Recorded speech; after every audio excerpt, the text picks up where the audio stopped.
Hey, how's it going? This is Melinda and welcome to my channel. Today I want to do my favorite video of the year, Vinyl Tag 2022, a list of wonderful questions. It allows me to dig deep into my vinyl collection to answer some really cool questions. There were two different vinyl tags that came out at the same time, and both of them were really good. I didn't know which one to pick, so I flipped a coin.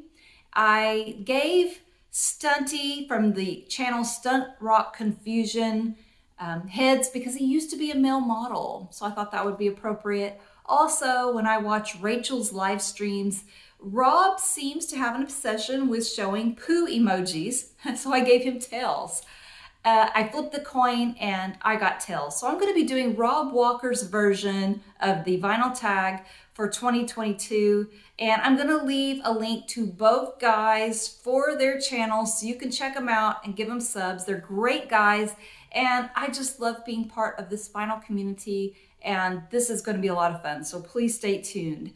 The first question is to show my favorite or best vinyl find of 2021. This one was the one that excited me the most because I really thought the ship had sailed for me to be able to get this record. This is Iron Butterfly's Indigada de Vida. I love this record. This one was a mobile fidelity record that went out of print. I missed it. I wasn't going to pay the secondary market prices.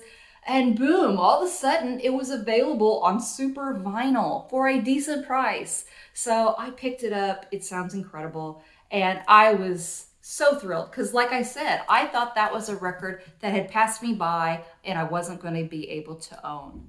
The next question is to show a record from the artist or band you first saw live in concert. This is the one I like to say I saw in concert first. Huey Lewis and the News on their sports tour. I really remember it. It was very cool. I was probably 13, 14 years old, and I really enjoyed it. It was a great one. But the truth is, this was my first concert. Shaun Cassidy. I don't really remember it. I was too young, and we were so far back in the bleachers that he was just a little speck. You know, back then they didn't have those big TVs where you could really see him well. So I don't have a lot of memories of it, but I know my mom worked really hard for us to be able to go. She was a single mom, and I think she did a lot of free babysitting jobs in exchange for tickets so my sister and I could see Shaun Cassidy. So for that, thank you, Mom. And this is the truth. Shaun Cassidy was the first concert I went to. The next question is to show a duo. So I'm going to show Simon and Garfunkel, and I know everybody knows them. Probably one of the most popular duos of all time. But I've never showed this particular copy of this record, Bookends. And I wanted to show this one because it came with that super cool poster. And this one, honestly, I don't think it was ever taken out. I don't think anybody wanted to hang it. So let me just show you the really cool poster that came with this record. Just like in mint condition, you guys, from the early 70s. How cool is that?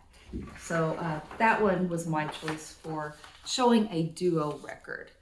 The next question is they wanted us to show a record that still had the shrink wrap on it. And this is something I just bought last weekend from a store called McKay's in Nashville, Tennessee. My husband likes to shop for Blu-rays. My daughter likes books. I like vinyl, so that was a perfect place to go. This was still sealed. John Coltrane's The Last Train. I paid $11.95.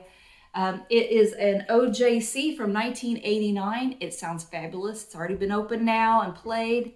But anyway, it still has its shrink wrap. And I love that. That was a great find. The next one is to show a concept album. And I really like this one. It came out in 2021. This is The Killer's Pressure Machine. And it's Brandon Flowers talking about his childhood growing up in Utah in a very small town. There's a lot of good things about being in a small town. I know for me personally, I lived in a really small town where everybody looked after each other. My sister and I had to come home. My mom worked. We had to come home to an empty home. And all of the people that lived around us always kept an eye out to make sure we were safe. That's just that kind of small town community feel that you get. And he tells some sad stories. He also tells some wonderful stories about his family and growing up feeling loved. So I think this is a beautiful record, The Killer's Pressure Machine. The next question was to show a record that you haven't played yet. And I think that's such a crime when you get so many records that one can sit for weeks and you still haven't opened it. I think that's a problem for me, but this is the truth. Home Cookin', The Incredible Jimmy Smith. This is one of those Blue Note classic records that came out a few weeks ago. I got it and I haven't played it yet. I've got so many new wonderful records to play. This is definitely one that needs to get on the turntable really soon. The next question is to show an artist that you discovered in 2021. I'm going to show 3 because they are so fabulous. I can't leave them out. First off, Red Garland. He is an incredible jazz pianist. I love Red Garland. And anytime I see his name in a lineup, I'm definitely going to buy the record. He is incredible. Barney Wilen is another one. And French Ballads rocked my world. Fantastic record. I love it. The Elemental label put this one out. It sounds incredible. And I love Barney Wilen now. So I'm on the hunt for anything that has Barney Wilen. Also, this is from J. Scott Bergman, El Nuclear. And this was a fabulous record that I received last year. Really intelligent lyrics, great songwriting, great music. And I just really think this is a great record. So the next question is to show a live album. This is my favorite live album I bought last year. Bob Dylan Live 1975, The Rolling Thunder Review. This is a fantastic live album. Bob at his best, singing all those wonderful hits. Joan Baez is on here singing Blowing in the Wind with him. I'm blown away that he is able to sing the song Hurricane the way he does, the incredible delivery. There's a lot of lyrics and information in that song, beautifully written, beautifully executed live. You know, it's a fast-paced song. It's 7 minutes or more long, and yet he delivers on that one. This is a great live album. I highly recommend it. I love it so much I gave it to my niece this past Christmas for her to love, and it's wonderful. So that is a terrific live album. The next question is to show a record that came from another continent. And I don't know if I'll pronounce this correctly. It's Novalis, Summer Bend. Beautiful record. I love German prog rock, and this is a tremendous record on the Brain label. So I love having that one in the collection. And that one was from another continent, so love that. The next question is to show a record, and I'm going to kind of hit 2 questions with the same record.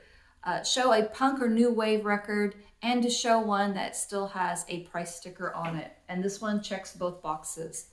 Rio by Duran Duran. Incredible new wave. Probably my favorite new wave band, although Blondie's really great too. I really like that one a lot. This is just pure 80s perfection. And it has a really cool little price sticker on it. It was $7.49 from a store called TD's Tough Decisions from Owensboro, Kentucky. They were a premier record store back in the 70s. They still sell some vinyl, but they had to evolve and change and sell other items as well. So that's a very cool record with its price tag still on it. The next question is to show a box set. So this is one I've never showed on my channel, but I picked up last year. This is the Joshua Tree by U2. I bought it mainly because I was hoping it was going to have a better sound than the album The Joshua Tree did back from the 80s. This one came with an album, and the music was spread over 2 LPs.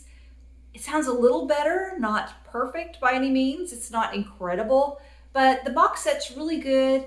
It has a really cool live concert that I really enjoy, and a lot of really cool little extras that came with this, and I got it for a really good price. Bought it from a website where I think they had maybe just a few left and wanted to get rid of it. So I really like having this one, and that's a box set that I haven't shown on my channel yet, but wanted to show. So the next question was to show an album that has a sports theme, and this record isn't a sports theme album, but the title is. I went with Paul McCartney's Tug of War. That is a sporting event in my books. Back when I was in grade school and middle school, we had what's called May Day, and every year we had a tug of war. You know, we just get together as kids and have a tug of war. So I love this album, and that is a title of a sporting event. The next question was show a jazz album, and I wanted to show this one, Sorcerer by Miles Davis. Cicely Tyson is on the cover. She was his wife at this time this album came out, and she died last year. So I thought for a tribute that would be a good one to show. The next question is to show a best of album, and this is one I received fairly recently from my friend Michael in Nebraska, and it is a great one. America is the 50th anniversary, the collection, and it has so many wonderful hits by the band America, everything you could ever want, and honestly, songs I didn't even know or never heard of. There's not a clunker on here. They're all great. This was a great band. I love A Horse with No Name, I Need You. Ventura Highway is probably my favorite. Tin Man is incredible too. So that is a wonderful best of album. 2 LPs. Thank you, Michael. That was a great gift. Now I'm going to be showing you a record that has at least 8 people on the cover. So, Some Girls by the Rolling Stones. A lot to see here, a lot of beautiful faces, and a great record. So I thought that would make a good choice for showing 8 people on an album cover. Okay, so this next one is to show a soundtrack, and I picked the corniest, cliche soundtrack, but please stick with me because it has a really cool story attached to it. Okay, so this is Footloose. Everybody knows that soundtrack, very, very popular. And I have a really great memory of having a really cool boyfriend, the first one I ever really liked. And I got to go to the movies with him. His mom picked us up in her car, drove us to the movie theater. We went with his brother, and we sat on the front row, watched the movie Footloose, and she picked us up and took me home. And that was just really exciting. A good movie, great music. And the movie theater that we went and saw that at closed down and became a church. So for a long time, I was attending church at the same place I saw the movie Footloose. So how crazy is that?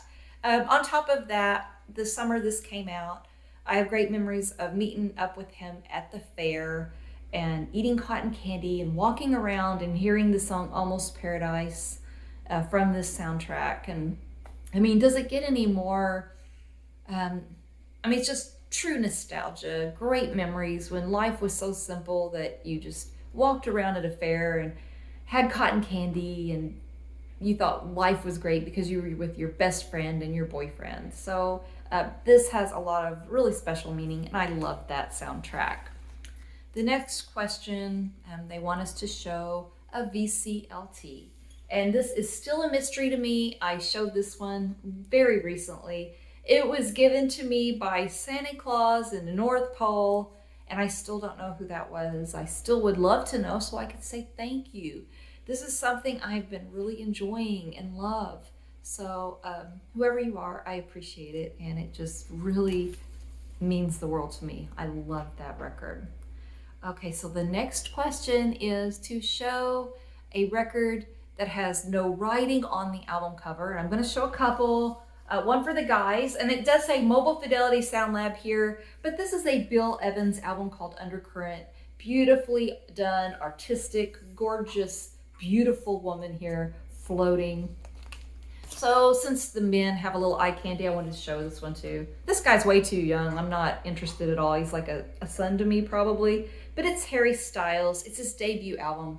One of my favorite albums of all time, and just a really cool picture of his back. Sometimes what's not obvious is the most attractive, and I think this is a cool album cover as well for artistic sake. Now, the next question is to show a 45 or a single, and this one is a nostalgic one for me. The Motels, Only the Lonely. I don't need the whole album, but I really love the song. So I decided to pick up the 45, and I have wonderful memories of being in the 6th grade with my new best friend and spending that night at her house for the very first time. We stayed up all night talking about boys, and we had the radio on, and the Motels Only the Lonely came on a gazillion times, and just great memories of being with my best friend. And this one is a little bit of the cool factor here. This is The Long and Winding Road by the Beatles. It is a jukebox version on blue vinyl. For You Blue is the B-side, so I wanted to show that one as well. So the next question on the vinyl tag is to show a colored vinyl, and this one is one of my favorites, Metallica. This is the Walmart exclusive, and it is on, I think, a very cool, unique color vinyl. It is like a rusty, orangey red, bricky color. I love this. This is so cool to me. Thank you so much from Jim in Texas for sending that wonderful record my way. I really appreciate it. And finally, the last question is to show an album from 1982. So I could do that, but I want to take it up a notch here and show a Casey Kasem's American Top 40 from 1982, June 19th to be exact. And wow, what a great grouping of songs. So great to be around at that time. I've got number 40 was Stone Cold by Rainbow. Abracadabra by the Steve Miller Band is on here. Keep the Fire Burning was number 34 from REO Speedwagon. Number 33, Hold Me by Fleetwood Mac. When It's Over by Loverboy was number 26. Empty Garden by Elton John was number 25, and that is a beautiful tribute to John Lennon. Don't Talk to Strangers by not Bruce Springsteen, Rick Springfield was number 14. And the number 1 song was Ebony and Ivory by Paul McCartney and Stevie Wonder.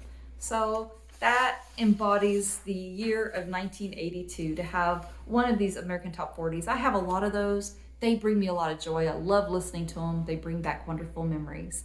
So thank you so much for watching. If you're not a subscriber to my channel, please subscribe. Hit the notification button and the like bell. Everything you do helps my channel to grow. Thank you so much for watching. I, again, will leave the link to Rob Walker and Stunty from StuntrockConfusion down below. Check out their channels. Thank you so much, and I will see you next time. Take care. Bye-bye.